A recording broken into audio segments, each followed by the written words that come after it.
Lionel, s'il te plaît, est-ce que tu peux nous présenter un petit peu ton activité? Oui, tout à fait. Donc, je suis préparateur physique et je travaille sur du coaching personnalisé avec pour mot d'ordre, si je peux exprimer ça comme ça, le bien-être par le mouvement.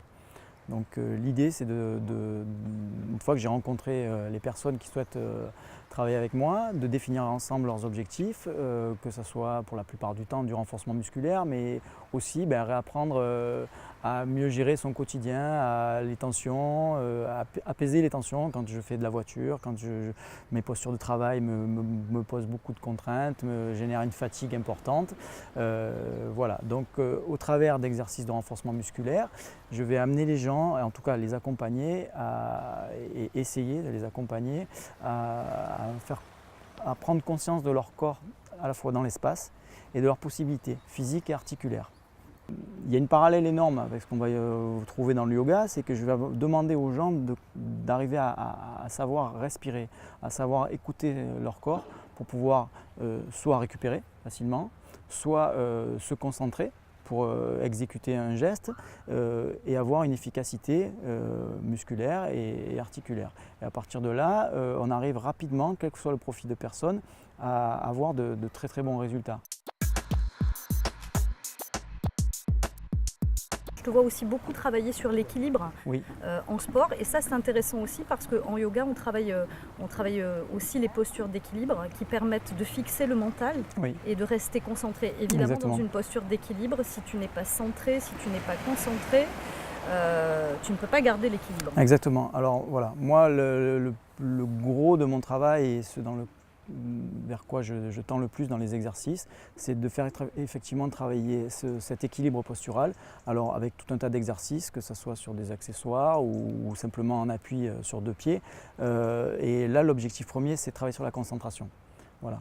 Donc à partir du moment où on arrive à demander aux gens à bien se concentrer sur un mouvement, sur un geste, ils vont produire un effort qui est conséquent et ils vont être obligatoirement de travailler sur une meilleure façon de respirer, une meilleure façon de gérer leur stress, leurs peurs, leurs appréhensions. Souvent les gens disent ça je ne peux pas le faire parce que je n'ai pas l'équilibre.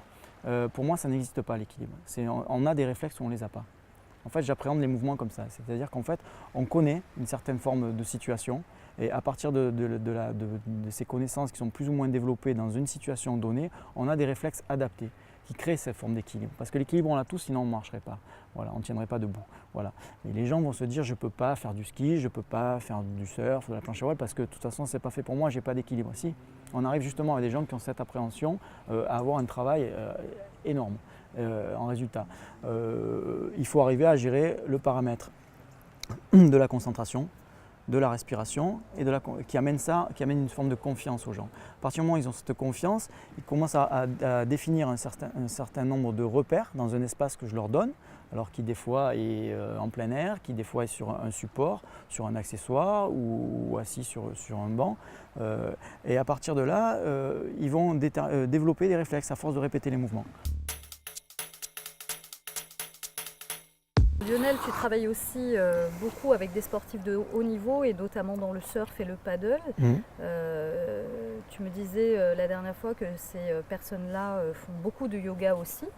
Tout à fait. Peux-tu me dire justement qu'est-ce que le yoga leur apporte dans leur pratique? Alors en effet, on va retrouver l'utilisation en tout cas d'une forme de yoga ou d'exercices qui proviennent ou qui sont même des exercices de yoga dans des activités de sport extérieur, notamment des sports d'eau, comme le surf, la planche à voile, le kitesurf, le paddle, aussi des sports qu'on va retrouver en montagne, pour une simple raison, c'est d'arriver à gérer l'interaction avec l'élément.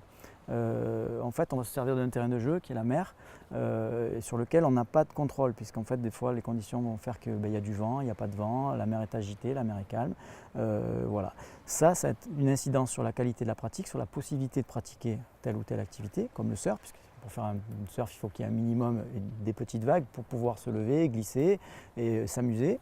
Mais ça peut être aussi dans des conditions pour des gens qui sont plus pointus, ou dont c'est l'activité principale ou même la profession, dans des conditions solide, costaud, avec des vagues plus puissantes, avec des courants, ou alors dans ce qu'on va retrouver dans le ski ou dans la montagne, où là l'élément devient peut-être dangereux si on fait n'importe quoi.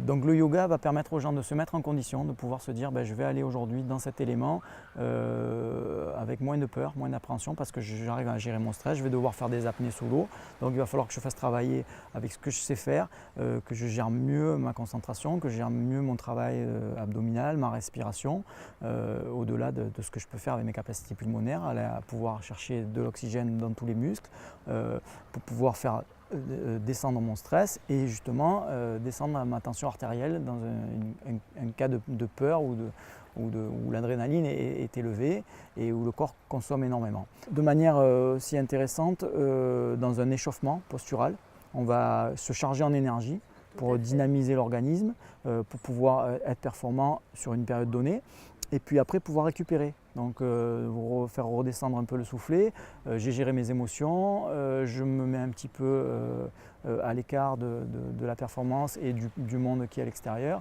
pour pouvoir revenir un petit peu récupérer mentalement et se recharger en énergie et pour pouvoir créer quelque chose derrière, une autre performance.